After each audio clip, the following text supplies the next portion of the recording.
All right, here we go, Tiki.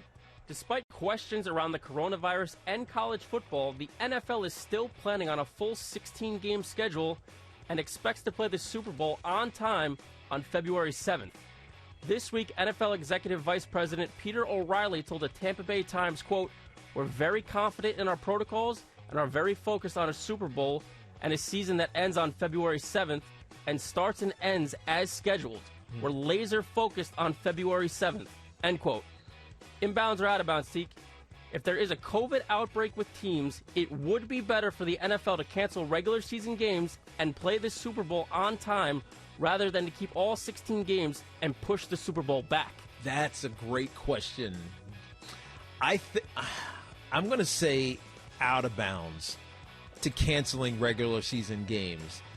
I think it would benefit the National Football League to finish the season, even if you have to mess around with the scheduling. So push back, delay, postpone a game, put it at the end of the season if you have to, because they have already baked in some flexibility, or they already have baked in flexibility, because there's really nothing that's penetrating mid to late February. Once you get a little bit later, then you start to stomp on the toes of some of the other sports, and I guess programming becomes a real issue. But I think logistically, you can manage this as long as the outbreak is not egregious, as long as it's not, 20 guys on multiple teams. But if it's a, 4 or 5 guy thing that you can quarantine, manage, even replace, I think keeping the schedule on task is probably the most prudent way to go. Now, you obviously got to have a contingency, but I'm going to say out of bounds of that one. I think it would be better to play all 16, get a true representation of the best team, even though it's an odd year, and then play the Super Bowl later if you need to. All right, take a little NBA here. The Pacers sit 5th in the Eastern Conference, but have been ousted in the first round of the playoffs the last 4 years. Speculation has surfaced that the team could be ready to move on from Nate McMillan, but ESPN reports that the Pacers and McMillan have agreed to a contract extension. The former defensive stopper is 181 and 136 in Indy and has over 650 wins in 16 seasons with 3 different teams, yet is just 17 and 32 all-time in the playoffs and has only gotten out of the first round once. Inbounds or out of bounds? It is a mistake for Indiana to give McMillan a contract extension. I'm going to say out of bounds of that. I think it's the right thing to do. It seems like the Pacers have had so many ups and downs with talent, whether it was most recently Victor Oladipo's injury that kept him out for most of the season, and he came back and he had to be integrated in. Then he was debating whether or not he was going to play in the postseason. Ultimately, he decided he was going to play in the bubble. But they got Malcolm Brogdon, who has been really good for them. They have some other really good players, and they're playing well despite the odd circumstances of the coronavirus. And we always ask this question: like, you can replace a guy, but then what? Right? Unless you have a specific target on the next head coach, right? We're missing this, and we know that this guy brings it. So sorry, Nate, we love you, but we're going to go a different direction because you're lacking what we need. Then you fire the guy, or you don't re-sign him. But when you don't have that option, I think it's most prudent to keep the guy who started to build something that has been, I think, above what a lot of people were expecting a couple of years ago. So yeah, I'm going to say this was the right. It's the right thing to give him an extension. So it's not a mistake. Out of bounds. All right, Teak, we discussed the ugly brawl between the A's and the Astros after Oakland's Ramon Laureano charged Astros coach Alex Cintron. Now Major League Baseball has handed down a punishment, giving Cintron a punitive 20-game suspension for inciting the brawl and giving Laureano 5 games for his involvement. Cintron's punishment amounts to 1/3 of the season, while Laureano got fewer games than Joe Kelly got for throwing at the Astros. So inbounds or out of bounds, Teak? Major League Baseball got both suspensions right. I think this is inbounds, D-Cell.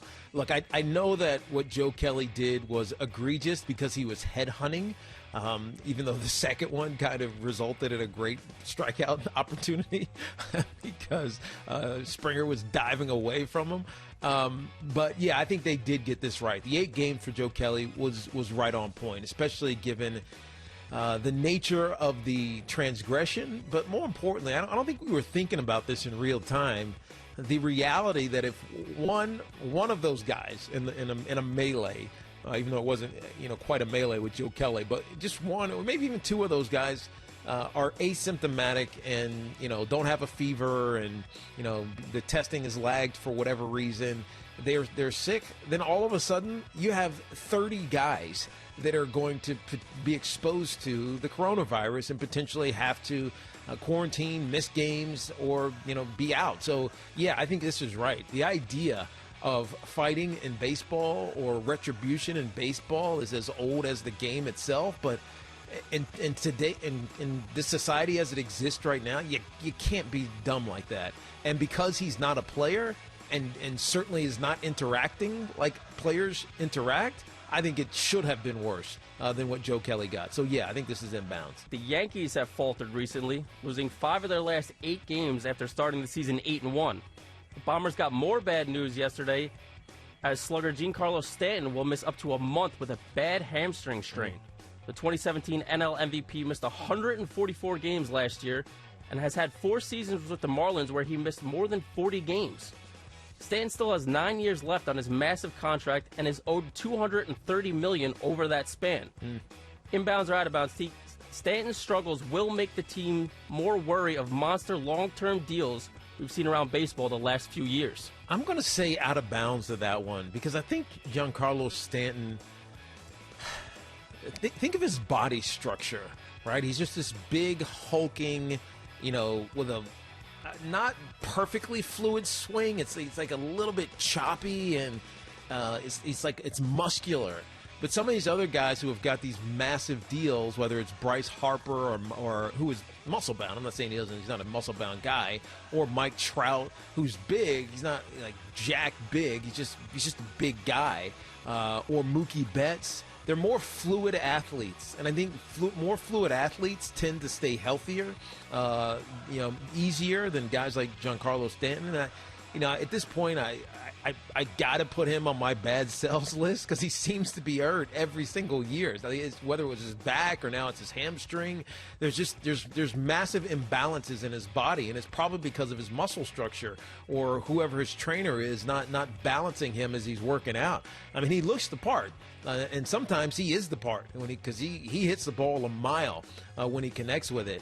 But I can't help but think that some of his struggles, forget the injury struggles, but some of his at the plate struggles are because his body's not balanced. So I think he's unique in that regard. But most of these big time athletes that are doing these massive contracts in Major League Baseball, they're more fluid. Even though they have had injury issues, I think they're more fluid than what Giancarlo Stanton is. So I'm going to use him say he's an outlier. So I'm going to say out of bounds of this one. Thanks for watching. Make sure you like and subscribe, and don't forget to hit that bell to be notified when we drop fresh content.